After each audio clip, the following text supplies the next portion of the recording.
శ్రీ గురుభ్యో నమ. వ్యాస విరచిత సంస్కృత మహాభారతంలో ఆది పర్వంలో మనం 184 అధ్యాయం చెప్పుకుంటున్నాం. ఇందులో పాండవులకి వ్యాస భగవానుడు ద్రౌపదీదేవి యొక్క పూర్వజన్మ వృత్తాంతాన్ని సంక్షిప్తంగా చెప్పడం అనేటువంటిది జరుగుతుంది. అంతేకాకుండా ద్రౌపది మిమ్మల్నే వరిస్తున్నది కాబట్టి మీరు పాంచాల నగరానికి బయలుదేరండి అని చెప్పి వ్యాసుల వారు చెప్పడం జరుగుతున్నది. ఈ సందర్భంలో ముందుగా దైవ ప్రార్థన చేసుకుని నేటి ప్రవచనాన్ని ప్రారంభించుకుందాం. ఓం శుక్లాంబరధరం విష్ణుం శశివర్ణం చతుర్భుజం ప్రసన్నవదనం ధ్యాయే సర్వవిఘ్నోపశాంతయే. వ్యాసం వసిష్ఠనప్తారం శక్తేః పౌత్రమకల్మషం పరాశరాత్మజం వందే సుఖతాతం తపోనిధిం. వ్యాసాయ విష్ణురూపాయ వ్యాసరూపాయ విష్ణవే వ్యాసాయ విష్ణురూపాయ వ్యాసరూపాయ విష్ణవే నమో వై బ్రహ్మనిధయే వాసిష్ఠాయ నమో నమః. నారాయణం నమస్కృత్య నరం చైవ నరోత్తమం దేవీం సరస్వతీం వ్యాసం తతో జయముదీరయేత్. హరి ఓం. శ్రీ గురు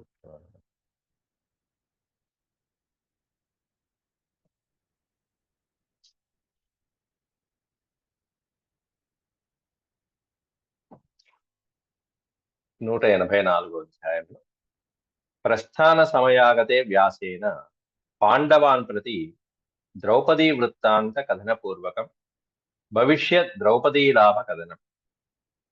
భవిష్యత్తులో మీకు ద్రౌపది లభించబోతున్నది అనేటువంటి విషయాన్ని ఇక్కడ అరణ్యాలలో ఉన్నటువంటి పాండవులకి వ్యాసుడు చెప్పడం జరుగుతున్నది. ఆ విషయం చెప్పి వ్యాసుల వారు అక్కడి నుంచి అదృశ్యమైపోయారు. ఇది వర్ణిస్తూ వైశంపాయనుల వారు జనమేజయునికి చెప్తూ శ్రీ వైశంపాయన ఉవాచ వసత్సుతేషు ప్రచ్ఛన్నం పాండవేషు మహాత్మసు ఆజగామాధ తాం ద్రష్టుం వ్యాస సత్యవతీసుతః. సత్యవతీసుతుడైనటువంటి వ్యాసుల వారు వ్యాస భగవానుడు ఆజగామాధ తాం ద్రష్టుం అనే పదానికి అర్థం వారిని చూడటానికి. ఎవరిని అంటే ప్రచ్ఛన్న వేషాలలో నివసిస్తున్నటువంటి పాండవులను చూడటానికి. ప్రచ్ఛన్నము అంటే మారు వేషాలు అని అర్థం. అక్కడ అసలు వేషాలు కాకుండా ప్రచ్ఛన్న వేషాలు అంటారు. వసత్సు తేషు ప్రచ్ఛన్నం పాండవేషు మహాత్మసు. మహానుభావులైనటువంటి పాండవులు ఇక్కడ బ్రాహ్మణోత్తములుగా జీవిస్తున్నారు ఏకచక్రాపురంలో. అక్కడి నుంచి అరణ్యాల్లోకి వచ్చారు. ఒక బ్రాహ్మణుడు చెప్పినటువంటి కథనం ప్రకారం ద్రౌపదీ స్వయంవరం అనేటువంటి వార్తను విన్నారు. అంతేకాకుండా తల్లితో కూడా సంప్రదించి కుంతీదేవి యొక్క ఆజ్ఞతో వీళ్ళ మనసులో ఉన్నటువంటి భావాల్ని తల్లి తెలుసుకున్నది. కుంతీదేవి కూడా నాయన అట్లా వెళ్దాం, మనం కూడా పాంచాల దేశానికి వెళ్దామంటే అందరూ కలిసి బయలుదేరారు. అలా బయలుదేరుతున్న సందర్భంలో ఇక్కడ ఆజగామాధ తాం ద్రష్టుం వ్యాస సత్యవతీసుతః. వ్యాసుల వారు పాండవుల్ని చూడటానికి రావడం జరిగింది. తమాగతమభిప్రేక్ష్య ప్రత్యుద్గమ్య పరంతపాః ప్రణిపత్యాభివాద్యైనం తస్థుః ప్రాంజలయస్తథా. వచ్చినటువంటి ఆ భగవత్ స్వరూపుడైనటువంటి వ్యాస భగవానుని పరంతపాహ, పరంతపులైనటువంటి చక్కగా గొప్పవారైనటువంటి మహానుభావులైనటువంటి వాళ్ళు తం ఆగతం అభిప్రేక్ష్య, వస్తున్నటువంటి భగవత్ స్వరూపుడైన వ్యాసుని చూసి ప్రత్యుద్గమ్య, ఇది ముఖ్యమైనటువంటి పదం. ఎప్పుడు కూడా అతిథి సత్కారం చేయాలన్నా, ఇంటికి గురువులు వస్తున్నారన్నా, పెద్దవారు వస్తున్నారన్నా, మహర్షులు వస్తున్నారన్నా మనం ఇంటి వాకిట్లోకి వెళ్ళి ఎదురు చూస్తూ ఉండాలి. ప్రత్యుద్గమ్య, ఎదురు వెళ్ళి అని అర్థం. అక్కడ ప్రత్యుద్గమ్య, ఎదురు వెళ్ళి. మేము వస్తున్నాం, ఫలానా సమయానికి వస్తున్నామని ఎప్పుడైనా గురువులు చెప్తే మనం ఎదురుకుంటా నుంచోవాలి గేటు దగ్గర.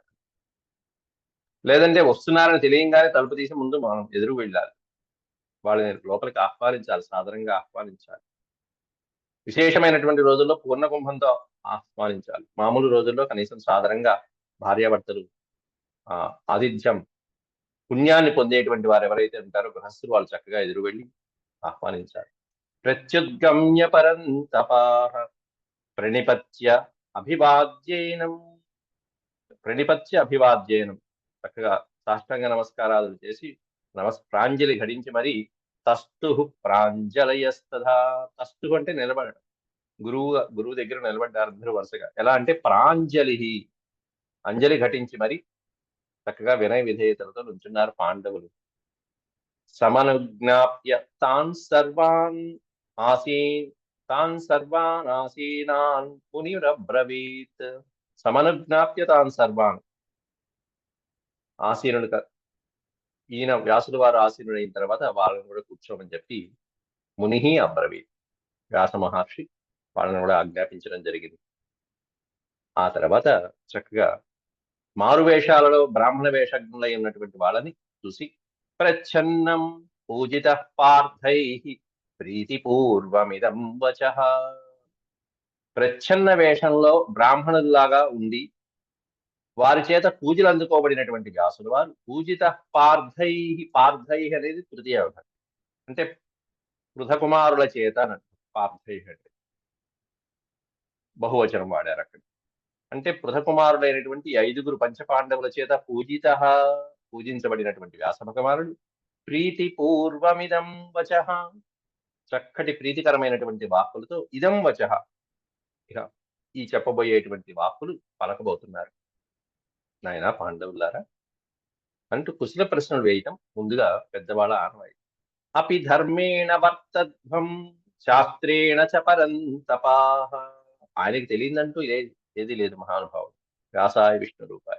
అపి ధర్మేణ వర్తధ్వం, ధర్మంగా వర్తిస్తున్నారు కదా మీరు, ధర్మ మార్గాల్ని అనుసరిస్తున్నారు కదా, ధర్మంగా చరిస్తున్నారు కదా. అపి ధర్మేణ వర్తధ్వం శాస్త్రేణ చ పరంతపాః, శాస్త్ర విధిని అనుసరించే నడుచుకుంటున్నారు కదా, శాస్త్ర ప్రకారము ధర్మ ప్రకారమే నడుస్తున్నారు కదా నాయన అని చెప్పి కుశల ప్రశ్నలు అడుగుతూ అపి విప్రేషు పూజావః పూజార్హేషు నహీయతే. అపి విప్రేషు పూజావః, బ్రాహ్మణులు గౌరవించదగినటువంటి బ్రాహ్మణులని మీరు గౌరవిస్తున్నారు కదా. విప్రేషు పూజావః పూజార్హేషు నహీయతే, అంటే పూజ అర్హేషు, అర్హత కలిగినటువంటి వాళ్ళని మీరు గౌరవిస్తున్నారు కదా, పూజిస్తున్నారు కదా అని చెప్పి అపి విప్రేషు పూజావః పూజార్హేషు నహీయతే, పూజకి అర్హులైనటువంటి వాళ్ళని గౌరవించదగినటువంటి వాళ్ళని మీరేమి అవమానించటం లేదు కదా అని చెప్పి అంటూ అథ ధర్మార్థవత్ వాక్యముక్త్వా స భగవాన్ ఋషి. ధర్మార్థవత్ వాక్యం, ధర్మార్థవత్ అంటే ధర్మ అర్థములతో కూడుకున్నటువంటి వాక్యములని ఈ విధంగా ఆ ఋషి సత్తముడు పలకటం జరిగింది. ధర్మార్థవత్ అటేమన్నా కుశల ప్రశ్నలతో రాయన మీరు ధర్మంగా చరిస్తున్నారు కదా, ఇదే ముఖ్యం వాళ్ళకి. ఆ విధమైనటువంటి ప్రశ్నలు వేశారు. మీరు జాగ్రత్తగా ఉన్నారు కదా అంటూ, బ్రాహ్మణుని గౌరవిస్తున్నారు కదా, పూజిస్తున్నారు కదా, పండితులైనటువంటి వాడు గురువుని ఆదరిస్తున్నారు కదా, పూజిస్తున్నారు కదా అని ఇది ధర్మార్థవత్ వాక్యముక్త్వా, ఈ విధమైనటువంటి ధర్మార్థాలతో సంబంధించినటువంటి వాక్యాలని మాత్రమే పలిగి స భగవాన్ ఋషి, భగవత్ స్వరూపుడైనటువంటి వ్యాసులు వారు ఇక పాండవులకి ఆ తర్వాత వచ్చినటువంటి సందర్భంలో కొన్ని కథలని ప్రస్తావించడం జరిగింది. రకరకాల కథలు చెప్పారట. మరి ఆ కథలన్నీ ఇవ్వలేక్కడ మరి అసలైతే జనమేజయుడు అడగాలి అక్కడ. విచిత్రాశ్చ కథాస్తాస్తాః పునరేవేదమబ్రవీత్. ఆ సందర్భంలో కూడా వ్యాసుడు వారు రకరకాలైనటువంటి విచిత్రమైనటువంటి కథలను చెప్పడం జరిగిందిట. విచిత్రాశ్చ కథాస్తాస్తాః, అనేకమైనటువంటి కథలను, విచిత్రమైనటువంటి కథలను చెప్తూ పునరేవేదమబ్రవీత్, మళ్ళీ తిరిగి ఈ విధంగా అన్నారట. అంటే ఆ కథల్లో కూడా ఇంకా విశేషమైనటువంటి ఒక కథను చెప్పబోతున్నారు. రకరకాల కథలు, దాంట్లో విశేషమైన ఒక కథను ప్రస్తావిస్తున్నారు ఇక్కడ వ్యాసులు వారు. ఏంటంటే అది ఆసీత్ తపోవనే కాచిద్ ఋషే కన్యా మహాత్మనః. ఒక మహర్షికి ఒకానొక కన్య కూతురుగా జన్మించడం జరిగింది. ఆసీత్ తపోవనే, ఆ మహర్షి తపోవనంలో తపస్సు చేసుకుంటూ ఉండేవాడు. తపోవనే, ఒకానొక తపోవనంలో కాచిత్ ఋషే, ఒకానొక మహర్షికి, ఓ మహానుభావుడైనటువంటి ఋషికి కన్యా ఆసీత్, ఒక కూతురు ఉంటూ ఉండేది. ఆవిడ ఎలా ఉండేది, పెరిగి పెద్దయిన తర్వాత ఆవిడ ఎలా ఉంది అనేటువంటిది ఒక పాదంలో వర్ణిస్తున్నారు. విలగ్న మధ్యా శుశ్రోణి శుభ్రూ సర్వగుణాన్విత, చక్కటి గుణాలతో శోభాయమానంగా ఉన్నది ఆ కన్య. పెరిగి యవ్వన వయసుకు వచ్చేటప్పటికి విలగ్న మధ్య, విలగ్న మధ్య, మధ్య అంటే నడుము భాగం, సన్నని నడుము భాగం కలిగినది. శుశ్రోణి, కటీభాగము, అందమైనటువంటి కటీభాగం కలిగి, శుభ్రు, భ్రు అంటే కనుబొమ్మలు, శుభ్రు అందమైనటువంటి కళ్ళు కనుబొమ్మలు కలిగినటువంటిది. సర్వగుణాన్విత, సమస్తమైనటువంటి శుభలక్షణమైనటువంటి గుణాలతో కూడుకుని ప్రకాశిస్తున్నదయ్యా ఆ కూతురు. కానీ కానీ కర్మభిస్వకృతై, ప్రాకృత కర్మల చేత, పూర్వజన్మ కర్మల చేత, స్వకృతై తాను చేసినటువంటి పూర్వ కర్మల చేత నిదానం, కర్మభిస్వకృతై సాతు దుర్భగా సమపద్యత, ఎంతో దురదృష్టవంతురాలుగా పాపం ఆవిడ జీవితాన్ని దుర్భరంగా గడిపింది. దుర్భరమైనటువంటి జీవితాన్ని గడిపింది ఈ ఆశ్రమంలో. సాతు దుర్భగా సమపద్యత, ఎందుకంటే అందమున్నా కూడా పాపం ఆశ్రమ జీవితంలో ప్రశాంతంగా గడుపుతున్నా కూడా వయసు వచ్చేటప్పటికి వివాహం కాలేదు ఆవిడ. నాధ్యగచ్చత్ పతిం, పతిం అంటే భర్త, నా అధ్యగచ్చతి అంటే భర్తని పొందలేక, నా అధ్యగచ్చత్ పతిం సాత్ కన్యా రూపవతీ సదా, రూపవతీ సతి, రూపవతీ సతి అంటే ఆవిడ రూపవంతురాలైనప్పటికీ కూడా, చక్కటి రూపము చక్కటి గుణాలతో శోభాయమానంగా ఉన్నప్పటికీ కూడా ఆ కన్య, సా కన్యాతు, ఆ కన్య పతిం నా అధిగచ్చతి, పతిం నా అధిగచ్చతి భర్తని పొందలేకపోయింది. యవనం అయిపోతున్నది, భర్తని పొందలేక చివరికి తపస్తప్తుమధారేభే ప్రత్యర్థమసుఖాతతః, చివరికి భర్తని పొందడం కోసం అని చెప్పేసి పరమేశ్వరుని పూజిద్దామని చెప్పేసి తపస్సును ఆరంభించింది. ఋషి సాంప్రదాయం, వానప్రస్థ, అక్కడ అరణ్యాల్లో జీవించేటువంటి ఆవిడికి ఇంకా వేరే మార్గమేం దొరకల. మరి ఆశ్రమంలో కూడా ఈవిడికి తగినటువంటి వరుడు ఎక్కడా లేడు, ఎవరు చేసుకోలేదు. చివరికి తపస్సే ఆధారమని గ్రహించింది, ఎందుకంటే తండ్రి యొక్క సాంప్రదాయం తెలుసు కాబట్టి. తపస్తప్తుమధారేభే ప్రత్యర్థమసుఖాతతః, ప్రత్యర్థమసుఖాతతః, సుఖాన్ని, ఏమాత్రం సుఖాన్ని కలిగించినటువంటి జీవితాన్ని, ఈ జీవితం నుంచి బయటపడి చక్కగా జీవితం ఇంకాస్త సుఖవంతం చేసుకోవడానికి తపస్సే మార్గం అని తెలుసుకున్నటువంటి ఆవిడ ఎంతో కష్టతరమైనటువంటి ఈ తపస్సుని ఎంచుకోవడం జరిగింది.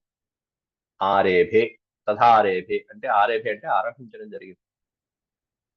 తోషయామాస తపసా సాకిలోగ్రేణ శంకరం, సాకిల ఉగ్రేణ శంకరం, ఉగ్రమైనటువంటి తపస్సుతో శంకరుణ్ణి తోషయామాస, తోషయామాస అనే పదానికి అర్థం సంతోషపెట్టడం. ఎలా సంతోషపెట్టింది పరమాత్మని, భగవంతుని మనం సంతోష పెట్టాలంటే ఒక్క తపస్సే మార్గం, ఇంకా వేరే మార్గం లేదు. మనము మన ధ్యానములు, మన ఏకాగ్రతతో చేసేటువంటి తపస్సు అనేటువంటిది భగవంతుడికి సంతోషపెట్టేటువంటి మార్గం. అట్లా ఇక్కడ ఈవిడ ఉగ్రేణ తపసా కిల, ఉగ్రమైనటువంటి తన యొక్క తపస్సు చేత శంకరం తోషయామాస, శంకరుణ్ణి మెప్పించింది, శంకరుణ్ణి సంతోషపెట్టింది. దాంతో పరమాత్ముడు ప్రత్యక్షమయ్యాడు. తస్యాస్స భగవాన్ తుష్టః తామువాచ యశస్విని, ఇక్కడ కూడా తుష్టః అన్న పదానికి కూడా సంతోషం అని అర్థం, తోషయామాస అన్న సంతోషం.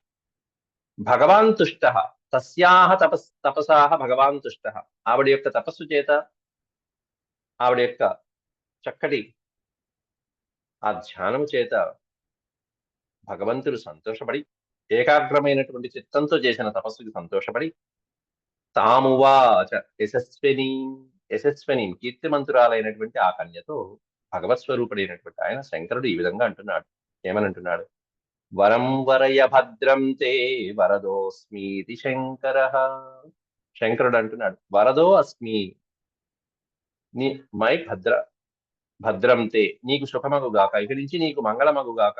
వరం వరయా, వరమును కోరుకోవమ్మా. వరదో అస్మీతి శంకర, వరదో అస్మి, వరదహ అస్మి. దహ అంటే ఇచ్చేవాడు. నువ్వు కోరుకున్నటువంటి వరాన్ని నేను ఇచ్చేటువంటి వాడిని అవుతాను, కాబట్టి నువ్వు వరం కోరు. వరదో అస్మీతి శంకర అని శంకరుడు అన్నాడు. వెంటనే అథేశ్వరమువాచేదమాత్మనః సా వచోహితం. అథేశ్వరమువాచ, ఈ విధంగా ఈశ్వరుడు పలకగా, ఆత్మనస్సా వచోహితం, తనకి హితమైనటువంటి వచనాలు ఈ విధంగా పలకగానే, పతిం సర్వగుణోపేతం ఇచ్ఛామీతి పునః పునః పునః పునః. ఈవిడ పాపం ఆ తొందరలో తపస్సు ఎందుకు చేశాననేటువంటి లక్ష్యాన్ని గుర్తుపెట్టుకుని సర్వగుణోపేతం పతిం వరం ఇచ్చాను. సమస్త గుణాలతో శోభాయమానంగా ప్రకాశించేటువంటి వీరుడైనటువంటి మహానుభావుడైనటువంటి పతిని ఇచ్చామి, కోరుకుంటున్నాను. సర్వగుణోపేతం పతిం ఇచ్చామి అని, నాకు అలాంటి పుత్రుడు కావాలి, అలాంటి పుత్రుడు కావాలి, అలాంటి పతి కావాలి, అలాంటి పతి కావాలి, అలాంటి పతి కావాలి అని చెప్పి పునః పునః అనే పదం పెట్టారు అక్కడ వ్యాసం. అంటే మళ్ళీ మళ్ళీ మళ్ళీ మళ్ళీ పలికింది. ఈవిడ పలికినవన్నీ ఆ పెద్ద ఆయన లెక్కేసుకుంటున్నారు ఎన్నిసార్లు పలికింది అని. దాంతో చివరికి ఆవిడ మాటలు వినంగానే, తామధ ప్రత్యువాచేదమీశానో వదతాం వరః. తాం అధ ప్రత్యువాచేదం, ఈశాన. ఆవిడ వరం కోరుకోగానే ఈశాన వదతాం వరః ఈశాన అంటే చక్కటి వరాలను ఇవ్వగలిగినటువంటి వాళ్ళలో శ్రేష్ఠుడైనటువంటి భగవంతుడైనటువంటి ఈశాన భగవంతుడు శంకరుడు ఈ విధంగా అంటున్నాడు. పంచతే పతయో భద్రే, భద్రే అమ్మాయి కళ్యాణి, తే పంచపతయ భవిష్యంతి. ఇక్కడ భవిష్యంతి అనే పదం పెట్టారు, భవిష్యత్ కాలంలో అంటే రాబోయే రోజుల్లో నీకు తే పంచపతయ భవిష్యంతి. పంచతే పతయో భద్రే భవిష్యంతి భారత. భారత అనేది క్లియర్ అడ్రస్ కూడా ఇచ్చేశారు. భరతవంశ శ్రేష్ఠులైనటువంటి వాళ్ళు నీకు 5గురు భర్తలుగా నీకు ఉంటారు. 5గురు భర్తలు ఉంటారు. పంచతే పతయో భద్రే భవిష్యంతి భారత. ఏవముక్తా తతః కన్యా దేవం వరదమబ్రవీత్. ఏవముక్తా, ఈ విధంగా, తతః కన్యా దేవం వరదమబ్రవీత్. వరదం అనే పదానికి అర్థం ఏంటంటే వరములను ఇచ్చేటువంటి ఆ పరమేశ్వరుడితో, దేవం దేవదేవుడైనటువంటి ఆ పరమేశ్వరుడితో కన్యా అబ్రవీత్. మళ్ళీ ఆ కన్య ఈ విధంగా ప్రార్థించింది. అదేమిటి నాయన 5గురు భర్తలు అంటావేమిటి? నేను అడిగింది భర్తనే అడిగాను, ఒక భర్త చాలు, నాకు 5గురు అక్కర్లేదు మహాప్రభో అంటూ చేతులెత్తి దండం పెట్టి, ఏకమిచ్చామ్యహం దేవా. పోనీ ఒకసారి మళ్ళీ ఇక్కడ ఏకమిచ్చామని స్పష్టంగా చెప్తుంది కదా, సరే పోనీ ఒకరిని ఇస్తాలే అని చెప్పి అనొచ్చు కదా స్వామి. కానీ లేదమ్మా నేను అనేసి నా మాట నెరవేరుతుందంట. ఏకమిచ్చామ్యహం దేవ త్వత్ప్రసాదాత్ పతిం ప్రభో. త్వత్ప్రసాదాత్ అంటే నీ అనుగ్రహంతో, నీ ప్రసాదంతో ఒక్క భర్తని మాత్రమే నేను కోరుకుంటున్నానయ్యా మహాప్రభు అంటుంది ఈవిడ.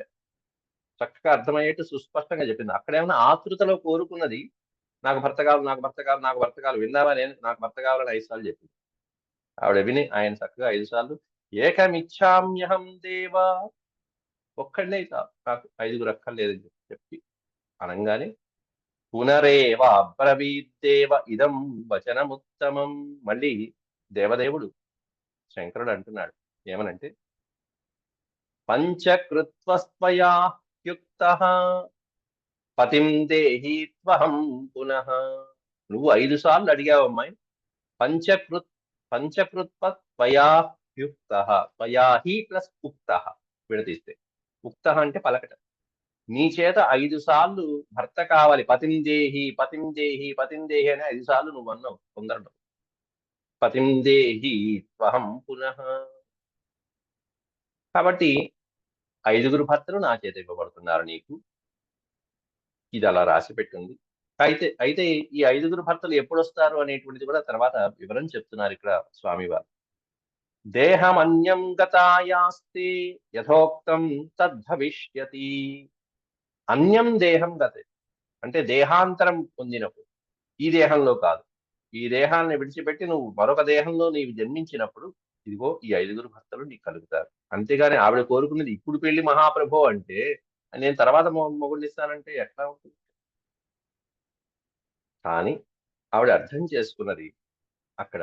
అంటే ఈ జన్మలో ఇక నాకు పెళ్లి కాదు. ఈ జన్మలో నాకు భర్తలు రాదు. కాబట్టి దేహాంతరము, దేహం అన్యం దేహం అని ఈయన చెప్పారు అంటే ఇక్కడ నేను దేహం విడిచిపెట్టాలనేటువంటి జ్ఞానం కలిగినటువంటి ఆవిడ అప్పుడు దేహాన్ని విడిచిపెట్టి దేహమన్యం గతాయాస్తే యథోక్తం తద్భవిష్యతి. యథా ఉక్తం తద్భవిష్యతి. ఉక్తం అంటే పలకటం. నేను ఏదైతే పలికానో అది నీకు కలుగుతుంది. ఎప్పుడంటే అన్యం దేహం గతాయ, నీవు మరొక దేహాన్ని ప్రాప్తి పొందినప్పుడు, మరొక దేహాన్ని నువ్వు పొందినప్పుడు, దేహాంతరం ప్రాప్తి కలిగినప్పుడు నీకు నేను చెప్పినవి కలుగుతాయి. అంతేగాని ఈ జన్మలో నీకు భర్త లేనట్టే. అంటే పరమేశ్వరుడు ఈ జన్మలో ఆవిడకి భర్తను ఇవ్వాల. అసలు విషయం మాత్రం అది తప్పించాడు, మరో జన్మలో ఇచ్చాడు. అయితే వ్యాసుల వారు ఇక్కడ ఈ ప్రస్తావనంతా పాండవులకి వివరంగా చెప్తున్నాడు. ఎందుకంటే 5గురు మనసుల్లో కూడా ద్రౌపదీదేవి యొక్క ప్రేమ అంకురాలు ఏర్పడ్డాయి. అది తల్లే గమనించింది, కుంతీదేవే గమనించింది. వీళ్ళు 5గురు ద్రౌపదిని ఇష్టపడుతున్నారని కుంతీదేవే గమనించింది. దాంతో వెళ్తున్నటువంటి వాళ్ళకి నిజం చెప్పి వాళ్ళ సందేహ నివృత్తి చేశాడు. మొట్టమొదట ద్రౌపదిని 5గురికి భర్త ఎలా అవుతుంది అనటానికి మనం అడిగినటువంటి వాళ్ళకి ఇదిగో ఈ సమాధానాలు చెప్తూ ఉండాలి ఎప్పుడు కూడా. ఖచ్చితంగా చెప్పాలి. ఇదే కాకుండా వ్యాసుల వారు తర్వాత ద్రుపద మహారాజు కూడా ఇలాంటి ఇంకా అద్భుతమైనటువంటి ఒక సన్నివేశం చూపించి సందేహ నివృత్తి చేస్తాడు. ద్రుపద మహారాజు కూడా నా కూతురికి 5గురు భర్తలు ఎలా అవుతారు, ఎలా ఒప్పుకుంటారని చెప్పినప్పుడు వ్యాసుల వారు ఒక సినిమాని చూపిస్తారు ద్రుపదుడికి ఆకాశంలో. అద్భుతంగా వీళ్ళకి ఇంకా అర్థం చేసుకునే మహానుభావులు కాబట్టి అలా అంతవరకు చెప్పారు. ద్రుపదుడికి సందేహ తీవ్రంలో ఉన్నాడు, కంగారులో ఉన్నాడు. నా కూతురిని ఇచ్చేసాను, పెళ్లి అయిపోయింది, 5గురు చేసుకున్నట్టు, అయ్యో అయ్యో అయ్యో, నేను ఒకడికంటే 5గురు చేసుకున్నారు ఏమిటని కంగారులో ఉంటే ద్రుపదుడికి నువ్వు కంగారు పడకరా ఆయన, 5గురు ఎవరు అనుకున్నావు అని చెప్పి 5గురు ఎట్లాంటి వాళ్ళు అనేది ఆకాశంలో వాళ్ళ తత్వాల శరీర ఆకారాలు చూపిస్తాడు. ఈ పంచపాండవుల ఆకారాలు ఇక్కడ ద్రౌపది గురించి వ్యాసులు వారు చెప్పారు. ద్రౌపదికి ఏమన్నా ద్రౌపది గురించి కూడా చెప్పి ఈ 5గురిని విశేషంగా చూపిస్తాడు. అసలు వాళ్ళు ఆకాశం ఎత్తున తాడి చెట్టంత ఎత్తులో ఉంటారు ఒక్కొక్కళ్ళు. 5గురు ఇంద్రుడు, 5గురు కలిపి ఒక్కళ్ళే. అలాంటి రూపాలతో కనిపించినటువంటి వాళ్ళని చూసి ద్రుపదుడు ఆశ్చర్యపోయి ఆహా మహానుభావులు కదా. అంతేకాకుండా ఇక్కడ చెప్పనటువంటి అంశం అక్కడ ఒకటి చెప్పారు వ్యాసులు వారు. ఏంటంటే అది ద్రౌపదీదేవి సాక్షాత్తు స్వర్గలక్ష్మి, వీళ్ళు ఇంద్రుడు, వీళ్ళందరూ 5గురు ఇంద్రుడు, ఇంద్రుల ఆకారం, ఆవిడ స్వర్గలక్ష్మి. కాబట్టి ఎవరిని చేరుకోవాలో వాళ్ళని చేరుకుంటుంది. అందువలన ఈయన శంకరుడు ఈ దేహాన్ని విడిచిపెట్టాలని ఎందుకంటున్నాడంటే అలాంటి మహానుభావుల్ని చేసుకోవాలంటే ఈ దేహాన్ని విడిచిపెట్టి పవిత్రమైనటువంటి దేహాన్ని నీవు పొందాలమ్మా. ఆ పవిత్ర దేహం ఎలా వచ్చిందంటే అగ్నిలో పుట్టడం వల్ల వచ్చింది, అయోనిజిగా వచ్చింది. ఇక్కడ ఇక్కడ బ్రాహ్మణోత్తముడికి పుట్టావు, కానీ ఈ దేహం విడిచిపెట్టి ఇంకా పవిత్రమైనటువంటి దేహం ఎలా వచ్చిందంటే ఇదిగో ఇంతకాలం శంకరుణ్ణి తపస్సు చేయటం వల్ల ఆ శంకరుడి యొక్క తపస్సు ఫలితంగా ఆవిడికి అంత శక్తి వచ్చింది, అగ్నిలో పుట్టేంత శక్తి వచ్చింది. అందువల్ల ద్రౌపది జన్మ అక్కడ అయోనిజిగా ద్రౌపది యొక్క తపస్సు ప్రభావంతో ఆ యాజి ఉపయాజులు యజ్ఞం చేయగా అలా అగ్ని నుంచి ఉద్భవించింది. పవిత్రమైనటువంటి దేహం కలిగినటువంటి ఆవిడ. దేహమన్యం గతాయాస్తే యథోక్తం తద్భవిష్యతి. అందువల్ల ఈ దేహాన్ని విడిచిపెట్టి ఆవిడ ఆ దేహాన్ని, పవిత్రమైన దేహాన్ని పొందింది.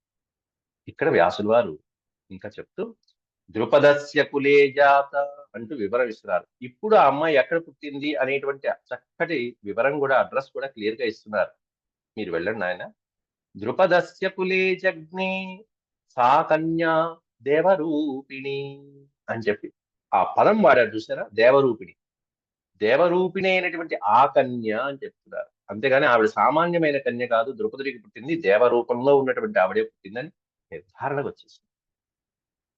సా కన్యా దేవరూపిణి ద్రుపదస్య కులే జగ్నే, జన్మించడం జరిగింది ద్రుపది కులంలో ఆమె ఈమె. కాబట్టి ఆ పుట్టినటువంటి ద్రౌపది మీకోసం నిర్ధారించబడిందయ్యా, వెళ్ళిరండి అంటున్నాడు ఇక్కడ. నిర్దిష్ట నిర్దిష్ట భవతాం పత్ని. భవతాం పత్ని అంటే మీ యొక్క పత్ని, మీ యొక్క పత్నిగా నిర్ధారించబడింది. కృష్ణ పార్షత్యనిందిత, పార్షత్యనింత పాంచాల రాజు కుమార్తె అయినటువంటి పుణ్యాత్మురాలైనటువంటి ఆవిడ ఆ కృష్ణ ద్రౌపది మీకు భార్యగా మీకు పత్నిగా నిర్ధారించబడిందయ్యా. ఇది విధిరాత, భగవంతుని నిర్ధారించినటువంటి వివాహం. పాంచాల నగరే తస్మాన్ నివసధ్వం మహాబల, ఓ మహాబలులారా, కాబట్టి మీరు ఇక్కడి నుంచి పాంచాల నగరంలో మీరు నివసించండి అని చెప్పడం జరిగింది ఇక్కడ వ్యాసులు వారు. పాండవులు ఎక్కడ ఎప్పుడు ఎలా నివసించాలనేటువంటి చక్కటి వివరించారు వ్యాసులు వారు. అక్కడ ఏమైనా ఏకచక్రాపురంలో మీరు నివసించండి బ్రాహ్మణుడి ఇంట్లో అన్నారు. ఇక్కడ ఏమైనా పాంచాల నగరే తస్మాన్ నివసధ్వం, కాబట్టి మీరు తస్మాత్ అందువలన మీరు పాంచాల నగరంలోనే నివసించండి. ఎందుకంటే ఇంకా స్వయంవరానికి 75 రోజులు ఉందని చెప్పి బ్రాహ్మణుడు చెప్పాడు. కాబట్టి ఈ ప్రయాణానికి వెళ్ళటానికి, అక్కడ ఆ ఊళ్ళో కొన్నాళ్ళు ఉండటానికి, ఆ తర్వాత అటు ఇటు వెళ్తూ ఆ వార్తలు ఈ వార్తలు లోపలికి వెళ్తాం, స్వయంవరానికి వెళ్ళడం జరుగుతుంది. సుఖినస్తామనుప్రాప్య భవిష్యధన సంశయ, మీరు హాయిగా సుఖంగా ఉంటారు, వెళ్ళండి అని చెప్పి ఆశీర్వదించి ఏవ ముక్త్వా మహాభాగ పాండవాన్ సపితామహ, ఈ విధంగా మహానుభావుడైనటువంటి వ్యాసులు వారు పాండవులతో పలికి, పితామహుడు తాతగారు పార్థానామామంత్ర్య, పార్థాన్ ఆమంత్ర్య, ఆమంత్ర్య అంటే విడిచిపెట్టడం, పంచపాండవుల్ని విడిచిపెట్టి కుంతీంచ ప్రాతిష్ఠత మహాతపాహ, కుంతీదేవిని పాండవుల్ని విడిచిపెట్టి అక్కడి నుంచి ప్రాతిష్ఠత మహాతపాహ, మహాతపులైనటువంటి పాండవులని వీళ్ళని విడిచిపెట్టి మహానుభావుడైన వ్యాస భగవాన్ ఆయన మార్గంలో ఆయన వెళ్ళిపోయారు. ఇలా మహాభారతం అంతా కూడా వ్యాస భగవానుడు ఎప్పుడు రావాలో అలా సమయానికి వస్తారు. సమయం అయిపోయిన తర్వాత ఒక్క నిమిషం కూడా ఉండాలి. ఇది మహానుభావుల యొక్క లక్షణం. క్షణం కూడా వృధా చేయరు. ఒక్క ముక్క కూడా, ఒక పదం కూడా ఎక్కువ మాట్లాడారు. ఎంతవరకు చెప్పాలో, ఎంత సమయం వరకు ఉండాలో అంతవరకే ఉండి వెళ్ళిపోతారు. ఇది శ్రీమన్మహాభారతే ఆది పర్వణి చైత్రరథ పర్వణి చతురశీత్యధిక శతమోధ్యాయ సమాప్త. తర్వాత ఇక్కడి నుంచి ఇంకొంచెం ప్రయాణం అవుతుంటే పాండవులకి గంధర్వుల యొక్క స్నేహం అవుతుంది. అర్జునుడితో గంధర్వులతో యుద్ధం చేయటము, ఆ గంధర్వుల తర్వాత పాండవులతో స్నేహం చేయటము చాలా ఇష్టమైనటువంటి వాళ్ళు అవుతుంది.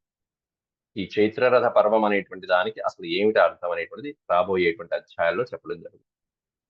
గంధర్వులకి సంబంధించినటువంటి ఆ స్నేహ బంధం వీళ్ళతో కుదురుతుంది. ఆ తర్వాత గంధర్వులు చాలా మంచి చేస్తూ ఉంటారు. ఆ స్నేహం అనేటువంటిది ముందు ముందు ఉపయోగపడుతుంది.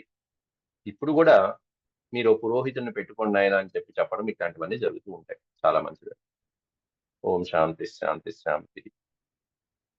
ఇది శ్రీమన్మహాభారతే ఆది పర్వణి చైత్రరథ పర్వణి చతురశీత్యధిక శతమో అధ్యాయ, 184 అధ్యాయాలు పూర్తి చేసుకున్నాం. ఓం శాంతి. యదక్షరపదభ్రష్టం మాత్రాహీనం చేత్ భవేత్ తత్సర్వం క్షమ్యతాం దేవనారాయణ నమోస్తుతే. సర్వం శ్రీకృష్ణార్పణమస్తు. ఓం నమో భగవతే వాసుదేవాయ.